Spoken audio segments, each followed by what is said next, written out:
Good morning and welcome to Hearing Loss Live. We have been talking accessibility for the month of March.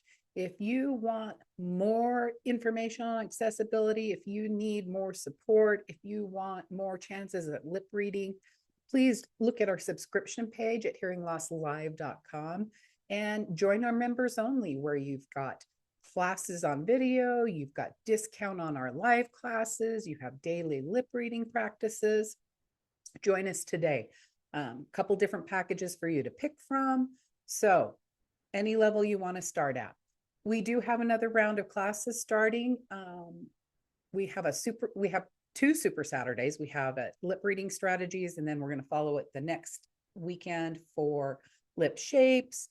And then we'll have a new round of weekly classes starting in April as well. So keep an eye out. If you're not on our newsletter, get on there. And remember to always like, subscribe, and share. We want to get information to those who need it most.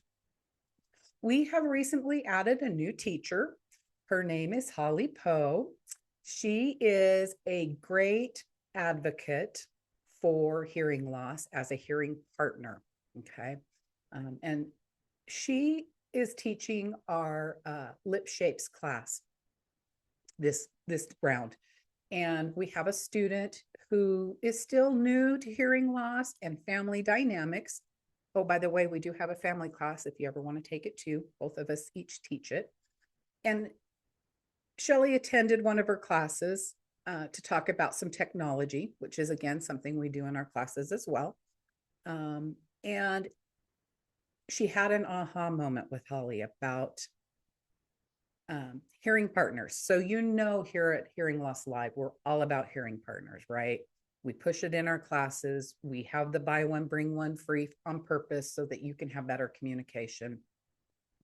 And I'd like Hollie to share some insight as a hearing partner on why it is so important to involve hearing partners. And it does have to do with accessibility as well. So I know this kind of sounds like it's not, but it really does.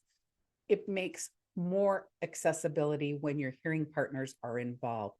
Give us some thoughts on it, Hollie. Thank you, Julia and Shelley, both for having me. Really, really enjoy this connecting with you guys and bringing this to everyone. So, as a hearing partner, it is so important to join in these classes because it brings a new awareness for me as a hearing partner, tips that I can do at home, things that I can do that can help, and just turning off the water and facing my family member when I'm talking is not only healthy for hearing loss situations, it's also really healthy for just basic communication within a family dynamic. So it's really beneficial in that way. It's also really good to attend these classes for your hearing partner because then you know kind of what your family member is looking at when they're watching you lip read. And it can help you kind of navigate also, like, okay, when to enunciate more, how to enunciate those sounds, and maybe the sounds that don't really come across with shapes or movements. What you can do to help that and get that sentence and share that and enunciate those sounds better.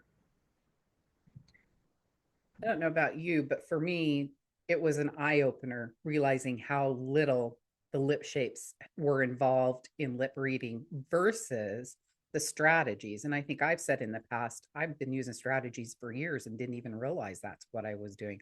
And I bet you too, as a mother, you learned quickly on the strategies. Shelley, some thoughts? While Holly was talking, I was thinking about how we need to be present with each other with hearing loss, and communication needs to be more mindful.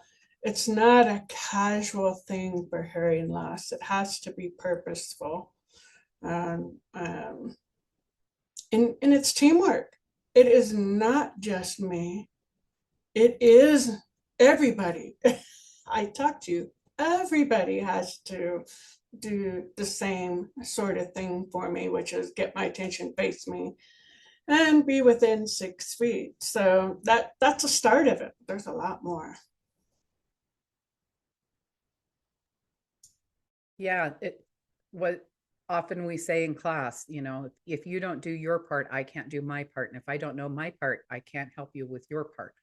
So it's a two-way street, and it makes a difference. And some of the things we've seen with hearing partners in class are little things like just knowing to face each other, just knowing to be in the same room is going to help with communication. But I think hearing partners can also help with accessibility. A lot of accessibility is self-advocacy, right? And I think in the US today, you're going to need to self-advocate more than ever. And you're going to want more tools in your toolbox on that. But our hearing partners can help self-advocate, right, with us. And I think we've talked about that. But Hollie, those of you who followed us for a while, Hollie. She's been on a podcast, talking about raising kids with hearing loss. So, what do for those family members who are raising a kid and don't know how they can be involved? I know you talked in the past about it, but what are some things as a hearing mother have you been able to help navigate to help your children?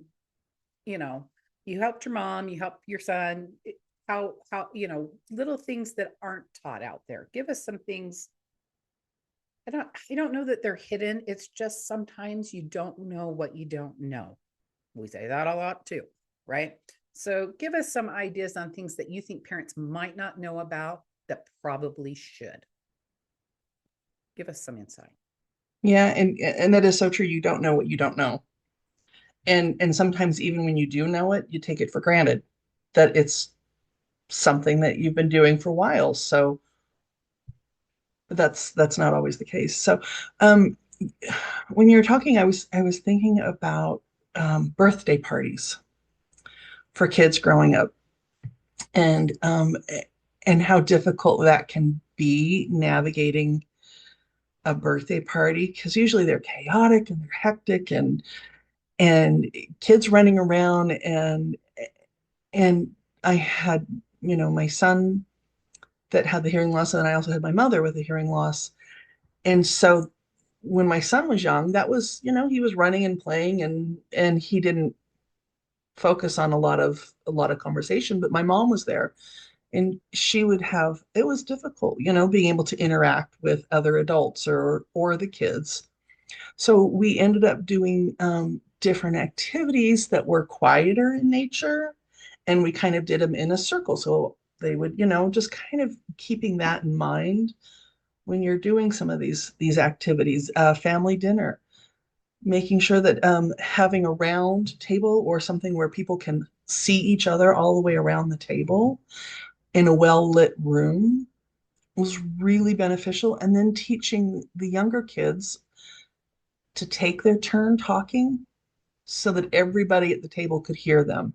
Everybody at the table was understanding and knowing what the conversation was about, was really helpful also. I think families worry that you're restricting them when you say things like that. At least my experience with some of the classes I've had and done with the family class that we offer, they don't want to take away from the whole get together and excitement and loudness. But, when you talk with your family, a lot of the hearing partners are like on board with, yeah, let's bring it down a notch. I'm good with that.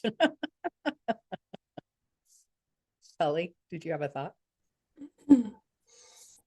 Just that, gatherings, loud and noisy gatherings are harder to follow. And for a person with hearing loss, we need to make sure we are participating to the point that we want to. Sometimes I don't want to, I need a break. And then I can come back to it because my kids are so loud and noisy. But that's because I think all four of us, my three kids and I, have some sort of hearing loss or auditory processing disorder. So we're just naturally loud, and there's nobody louder than hard of hearing people, let me tell you. But participate, make sure you stop things and say, wait a minute, what is that? I missed that. Can you repeat that? We need to stand up for ourselves and help other people recognize that teamwork in it, I guess. It is totally teamwork. I also think about out in the community. Sorry, I'll turn it to you here in a minute, Holly. Um, if you like going to live theater events or those types of things, one of the things a hearing partner can help with accessibility is if you're making the phone call to get the tickets or you're ordering the tickets online, ask for the captioning. Is there a performance that has live captioning? Look at what is offered on their website for that. Sometimes it's a request and then they hire somebody just for that performance. Those are little things. Look for the open caption and the closed caption options if the movie theater. Um, just stuff like that. Conventions, same thing. You can help support the accessibility to your hearing loss partner. Holly, go ahead. Thanks. One of the things that Shelley just said, and we spoke about this earlier, Julia, and it was something that you shared also, that it just kind of connected for me right then, all of it, is that self-advocacy is so important, and saying, hey, could you repeat that? I didn't hear that, is really important. However, it's also just as important for the family member, the hearing partner, to, most people know when they're watching someone that they care about and they love, when they don't quite understand. So that's also your responsibility to say, hey, did I say that clearly? Did you catch what I meant? Something, because that should be on you also, to make sure that what you are saying is heard and it's not just on your loved one. Being present again, right? If you're present, you know. I don't, maybe I'm the hearing loss whisperer or some shit. I swore, sorry. Um, but I know I know Shelley well enough, and because I try to be present and face her when we're talking, I can tell when processing versus the brows are getting even more furrowed. So I didn't say whatever I said very clearly. Um, and my grandma was the same way. I could tell when she needed a second, or if I needed to, and not just repeat. I try to change it up or find a way um, to change the sentence, which again, in our advanced class, we go over and over again about, when we're doing it voice off, um, and somebody's not getting one word, we take a second and we try to say, okay, I can say this word. It has a couple more syllables. It's a little better to see on the lips. And you can see the girls doing this with each other so that they have better communication. It's kind of fun. I like our advanced lip reading class. Like kids versus children. Kids is just kind of a half-assed smile. I'll join Julia. Kids. Children, definitely easier to see on the lips. Better yet, their name. Because you recognize their name. If you're familiar with the child, you're going to recognize the name right off the bat. So yeah, that's a perfect example. Any other thoughts before we close out? All right. We hope you are working on accessibility out there. Please self-advocate. Get your family and friends to join you with that self-advocacy. It really does help them too. Take a class, bring them with you to the class. We love to see the hearing partners, and it's amazing what hearing partners don't realize they don't know and need to know. It's a never-ending process. I truly. Get your subscription today and join us at Hearing Loss Live. Bye. Join Hearing Loss Live members only package at hearinglosslive.com for more lip reading strategies, daily lip reading practice, and live classes.